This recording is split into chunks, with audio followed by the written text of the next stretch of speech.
Hi, I'm Hazel Angeline E. Tesoro, teacher at Baras Senior High School, Schools Division of Rizal, Region 4A, Calabarzon. And yours truly is now an official Microsoft Certified Educator.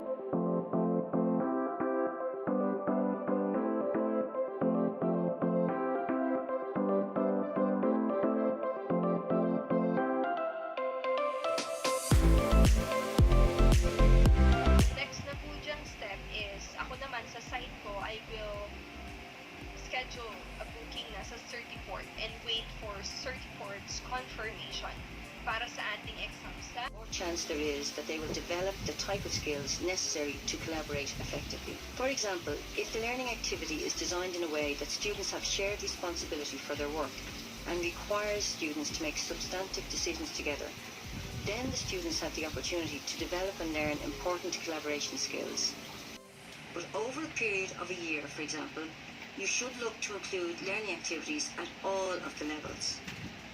For example, there will be times when you will need students to engage in individual work. At times you will want your students to work together to make substantive decisions. There are other times when you will want your students to work together to produce an interdependent product. But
their knowledge in this activity.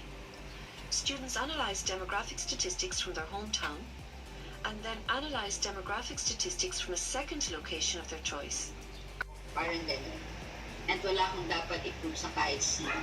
Or, pwede rin itong sinasabi mo, I'm not single, I'm not taken, I'm simply on reserve for the one who deserves my heart.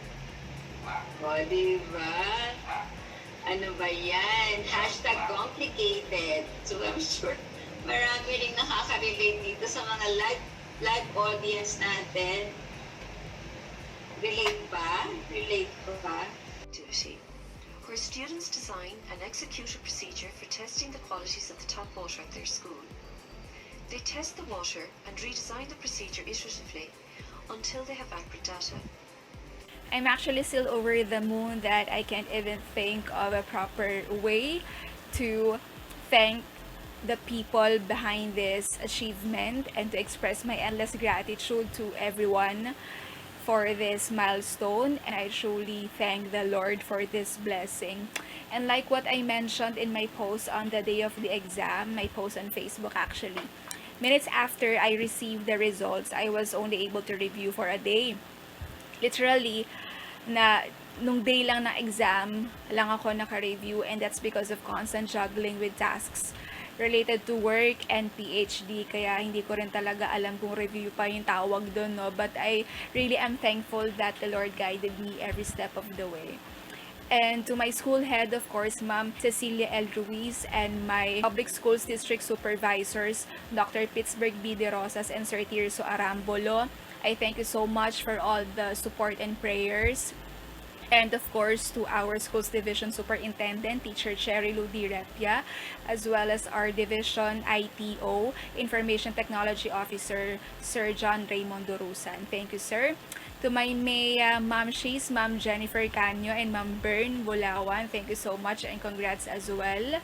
And to my Maya kapatid, Sir Bok, and all the others, Ma'am Mitch, thank you for the encouragement and for the sleepless nights and less rants natin about how hard the questions were during the practice sessions, and I would have to admit na mas mahirap talaga siya sa LET, no? Sa licensure examination for teachers.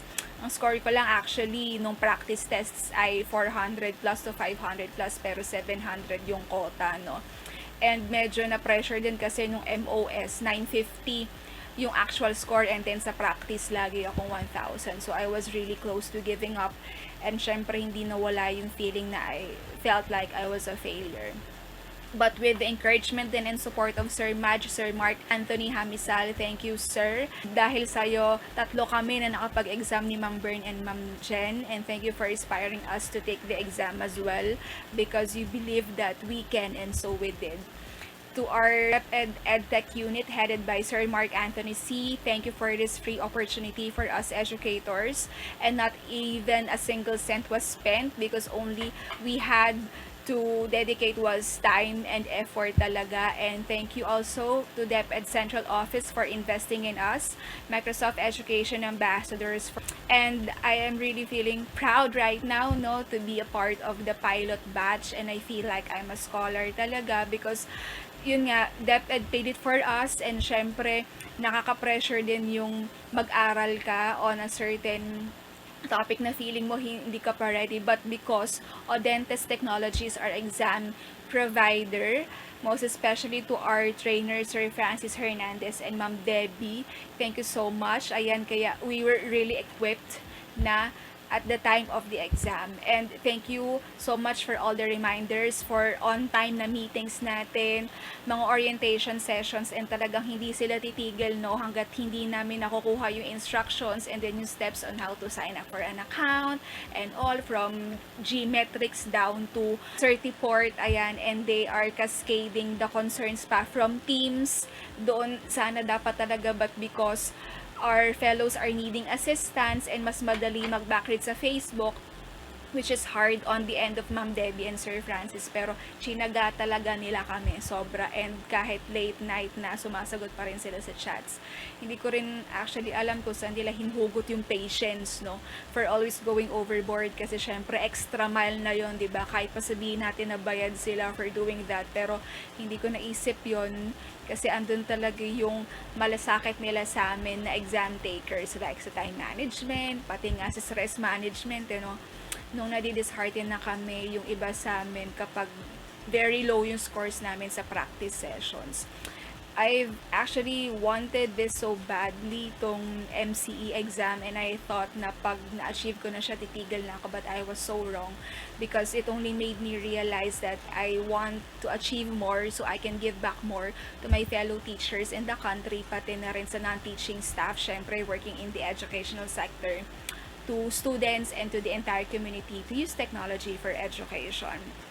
To Microsoft Philippines and to Microsoft in general, thank you so much. Walang hanggang pasasalamat for all the learning opportunities that you provide for us, Microsoft Education Ambassadors. Thank you, Miss Grace Ko and Ma'am Clarissa Segismundo. Thank you so much. And with the help of Microsoft, educators are empowered to close the gap in EdTech skills. And all of this and more are possible through the Microsoft Certified Educator program that links educational technology skills to educators' innovative teaching.